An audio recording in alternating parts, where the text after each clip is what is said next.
All right, we are in discussion with a lot of market guests, and now Sunil Subramaniam is joining us from Sundaram Mutual. So, Sunil, thank you very much for your time. We are looking at a smart recovery after yesterday's furious fall. Talk to us about, is the market now coming to terms with the coalition government possibility? How exactly is the market pricing it in? What is your take?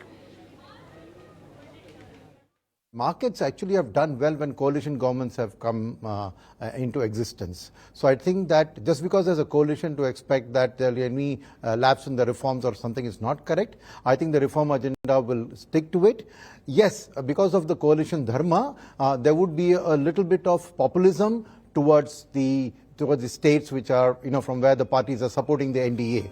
So to that extent, I think that you have to be pragmatic in the approach, and who knows that these kind of revenue expenditures could give a boost to consumption stocks which have so far been neglected by the market. So this is actually augurs well for a more broader based recovery in the market, because so far it's been infra capital goods based on the government's direction that have really taken the lead. But I now expect consumption to redress the balance, and you'll get a far more broad based recovery. That's number one.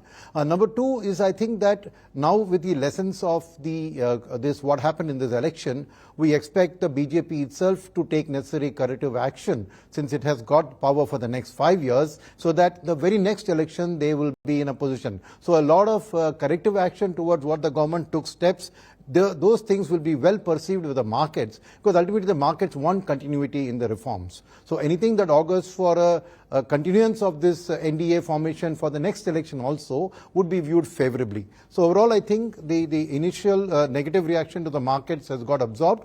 There will be volatility due to international flows and all that. It's not that you're going to have a very smooth ride, because the coming budget is a very critical point which needs to be watched out for, because Mr. Modi had promised that the first 100 days he would focus on a lot of reforms.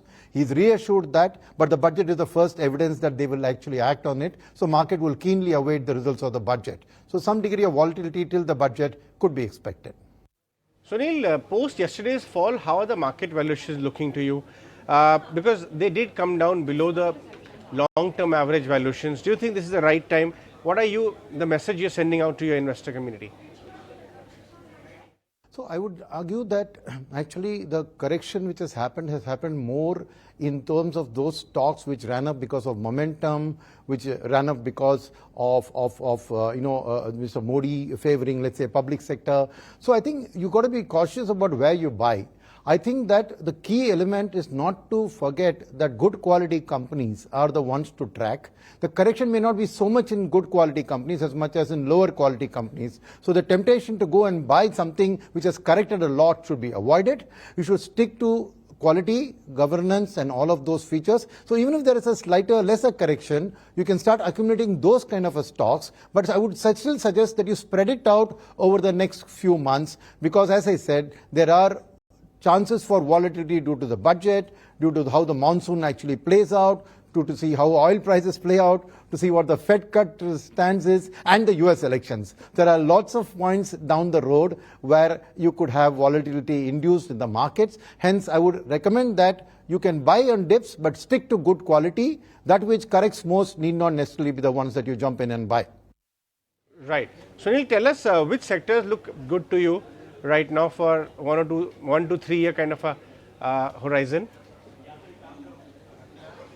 I would say my top pick would be the BFSI segment, because I think banking and financial services, for a couple of reasons here. First is, I think that the Indian capex cycle is well on the road to recovery. So you have the government's capex, of course, going to continue. You will have PLI-driven capex also sustaining. You will have expansion capex from the private sector in India commencing in a strong way, as well as you will have sustainability-related capex happening. So I see that as a big driver. Now, a lot of the infra stocks have captured those valuations. There would be some corrections in some good stocks there. So that's one pick.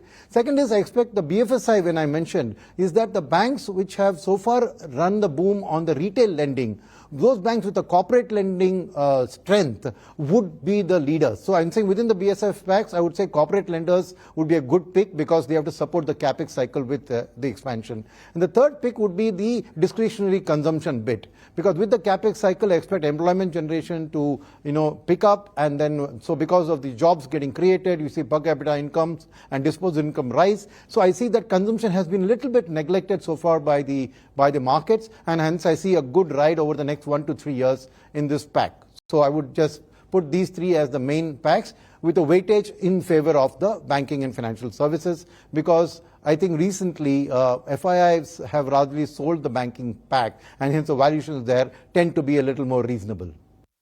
Sunil, talk to us about this new fund which you are launching at this juncture, and also what is the rationale behind it? Yeah, the fund's name is the Sundaram Business Cycle Fund. Essentially what it's going to do, it's going to play out the various business cycles. So it's a long-term fund which will play the cycle that's prevalent at that time.